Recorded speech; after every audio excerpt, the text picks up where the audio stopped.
Hello दोस्तों। अभी तक हमने डिस्कशन करा कि लैंग्वेज क्या होती है, कंप्यूटर लैंग्वेज क्या होती है, प्रोग्रामिंग लैंग्वेज क्या होती है। बट लैंग्वेज सब बनती कैसे है, किसी भी लैंग्वेज के अंदर होता क्या क्या है। अब कोई भी लैंग्वेज होती है तो वो बनती है ग्रुप ऑफ स्टेटमेंट से, ग्रुप ऑफ सेंटेंस से। अभी हम डिस्कशन कर रहे हैं तो मैं जब तक पूरा स्टेटमेंट नहीं बोलता तब तक आपको समझ में नहीं आता कि बोलना क्या चाह रहे हैं। सेम एक स्टेटमेंट किससे बनता है? ग्रुप ऑफ वर्ड्स से। और वर्ड्स क्या होता है? ग्रुप ऑफ अल्फ़ाबेट या group of character. Her language के बेसिक थिंग जो होते हैं ग्रुप वर्ड्स होते हैं, कैरेक्टर्स होते हैं, अल्फ़ाबेट्स होते हैं। अब वर्ड्स कैसे बनते हैं? यूजिंग अल्फ़ाबेट और कैरेक्टर। अब ये सब कुछ डिफाइंड होते हैं किसी डिक्शनरी के अंदर।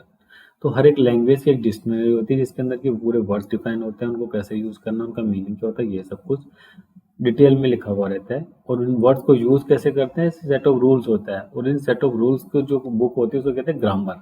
तो हर लैंग्वेज की अपनी ग्रामर होती है।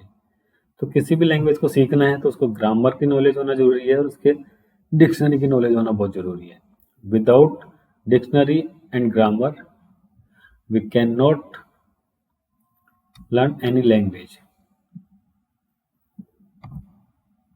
हमारे सामने दो स्टेटमेंट लिखे हुए हैं। The boy hit the ball, English language का ही एक स्टेटमेंट है। सेकंड है the ball was hit by the boy, ये भी इंग्लिश लैंग्वेज का ही एक स्टेटमेंट है। दोनों स्टेटमेंट का मतलब निकलता है कि लड़के ने बॉल को हिट करा। अब दोनों स्टेटमेंट के देखिए हम चेक करें तो दोनों के अंदर लेंथ ऑफ वर्ड्स अलग अलग है, कैरेक्टर लेंथ अलग अलग है, लेकिन मीनिंग सेम निकल रहा है।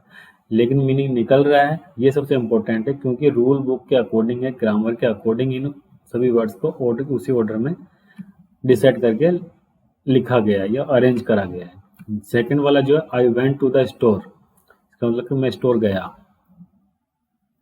सेकंड है टू स्टोर वेंट है, इसका कोई मतलब नहीं निकलता, पता नहीं कैसे क्या लिख दिया है। ये मीनिंगलेस है। मतलब कि अगर आपको किसी भी सेंटेंस का मीनिंग चाहिए तो उसको ग्रामर के अकॉर्डिंग, सेट ऑफ रूल्स के अकॉर्डिंग ही लिखना होगा, डिजाइन करना होगा, तो ही आपका स्टेटमेंट निकलेगा। क्योंकि each language has their basic rules to create a sentence. For example के लिए अभी अब आप देखिए कि जैसे मान लीजिए मुझे हिंदी आती है, तो मुझे हिंदी की नॉलेज है, मतलब कि हिंदी की डिक्शनरी की भी नॉलेज है और हिंदी की ग्रामर की भी नॉलेज है।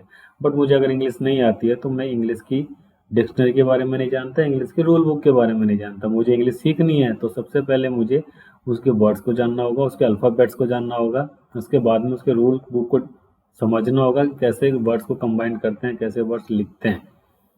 जब तक मुझे इसकी नॉलेज नहीं होगी तब तक मैं इंग्लिश नहीं सीख सकता।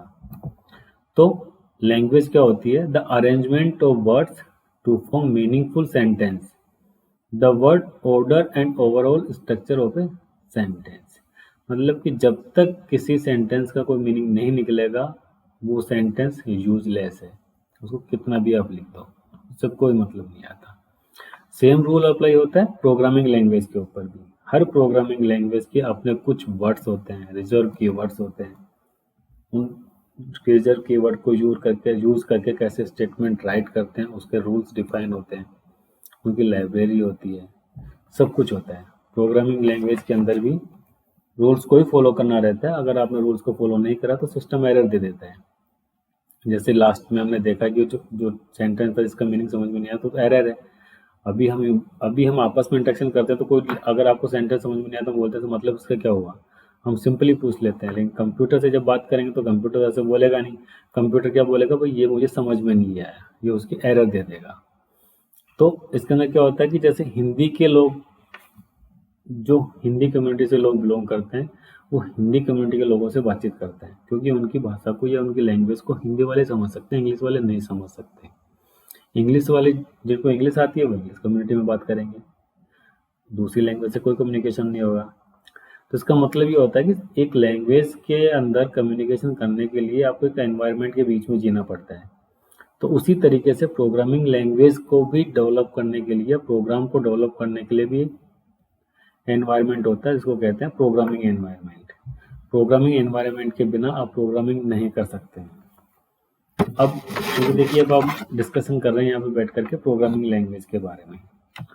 तो प्रोग्रामिंग लैंग्वेज के अंदर कुछ वर्ड्स होते हैं जिनको कि हम जनरली यूज़ करेंगे आगे जब भी हम कोई भी प्रोग्राम लिखेंगे या किसी भी सॉफ्टवेयर को डिफाइन करेंगे तो उनकी भी हम चर्चा करेंगे। तो एक्चुअली में प्रोग्रामिंग लैंग्वेज होती क्या है? A programming language is an artificial language that can be use to control the behaviour of a machine. मतलब कि मशीन के बिहेवियर को कंट्रोल करने के लिए सेट ऑफ इंस्ट्रक्शंस होता है जो कि दिया जाता है, उसको कहते हैं प्रोग्रामिंग लैंग्वेज।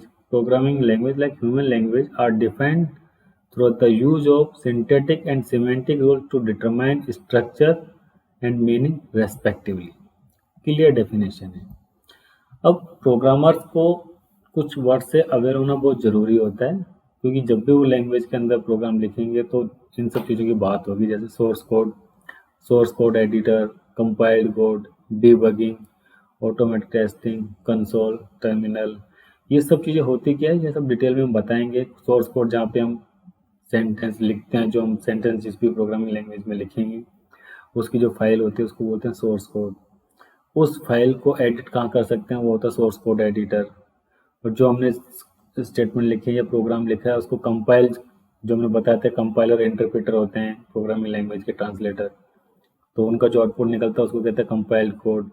किसी भी प्रोग्राम को डिबगिंग करने का प्रोसेस होता है कि उसके अंदर क्या क्या एरर्स हैं, क्या नहीं है, उन सबको चेक करना कि क्या प्रोग्राम सही कर रहा है, काम नहीं कर रहा है। जब हम डिबगिंग के प्रोसेस को मैनुअली करते हैं तो वो नॉर्मल डिबगिंग कहलाती है, मतलब एरर को आइडेंटिफाई करने का जो प्रोसेस होता है डिबगिंग होती है। और जब किसी टूल्स के थ्रू या किसी सॉफ्टवेयर टूल्स के थ्रू करते हैं तो उसको ऑटोमेटेड टेस्टिंग करते हैं। कंसोल और टर्मिनल ये दोनों ही इनपुट और आउटपुट को चेक करने के प्रोसेस पैटर्न होते हैं। अब बेसिक्स ऑफ प्रोग्रामिंग लैंग्वेज। अब जो नॉर्मल हमारी लैंग्वेज होती है, ह्यूमन लैंग्वेज होती है, उसके अंदर तो हमने बात कर दी ग्रामर होती है।